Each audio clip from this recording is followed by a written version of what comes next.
Oh, welcome back everybody. We're back here on the Airstream. I wanted to show you where I picked up my power from.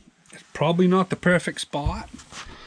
They have cheaters where you can go in here, but when you take these out, this is all computerized. There's LEDs in here, and I just decided the LED stuff that I didn't want to get involved because there's probably computers and capacitors and who knows what in this thing. But back here, this is your main solenoid for turning your power on and off. Your main feed comes in the top. This, I believe, goes out to the stuff that gets power all the time, like your refrigerator. I don't think you can shut the refrigerator off. And that also may go to the inverter. I'm not sure. But anyway, I do know that this down here on the bottom, on the bottom of this solenoid, is when you turn your power on to come into the camper, that's what turns on. So I have put an inline fuse right here, and it runs back through. That's taped about every 8 inches all the way down through there to that plastic, so it can't chafe. And I've got this all secured good. And I've got some zip ties in here. This is pretty close to that hole that's up top, so when you can reach in and get to this if you need to. But anyway, power in. The ground, I did have to double up on the ground wire here. I did do that. I didn't really want to, but they don't give you any extra lugs for grounding, so I doubled it up. And it is smoked up tight. This is that hole that I was telling you about. When this goes and flips back over, that is going to be real close. It's going to be sitting right about here, so you can reach in and see it.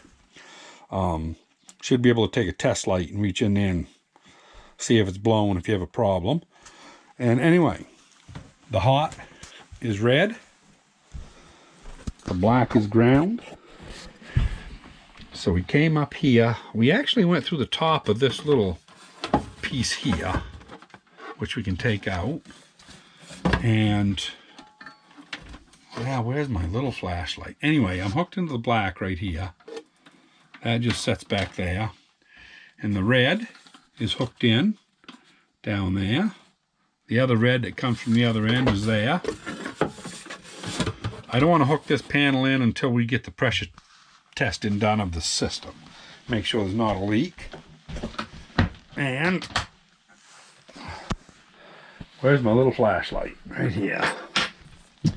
So we ran it over across, and I've got it sucked right up real close to the sink hold downs with zip ties so that nothing can vibrate. And it goes right into the back of the switch, which Carol was here when I cut it out. She was nervous, but it came out good. You know, kind of matches the other two. Sets right there. And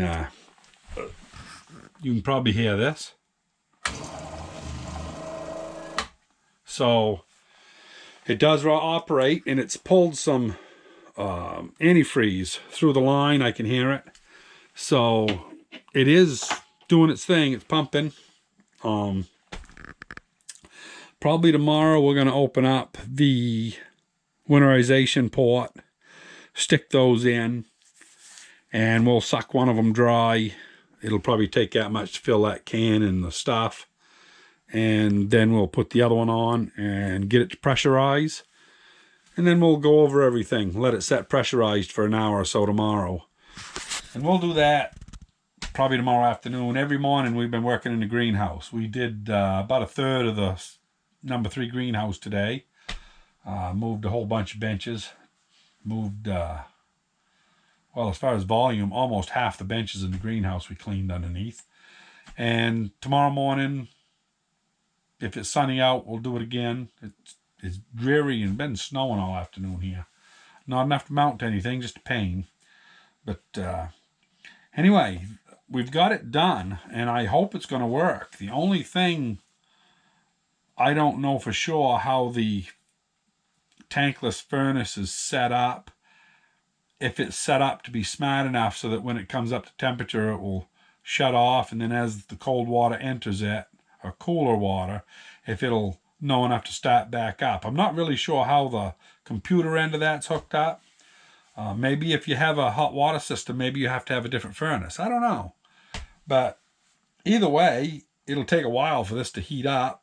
And then if you jumped into the shower, theoretically, it should just keep up and go. And you should get your hot water without wasting it. But I'm hoping it will start and stop as it needs to keep it up to temperature. So we'll see. Anyway, that's going to be it for this one. It's a short, sweet. There wasn't a whole lot to do. It took me a while to do it because I was trying not to, you know, have shit be gumpy, even though it looks like a hell of a mess in there.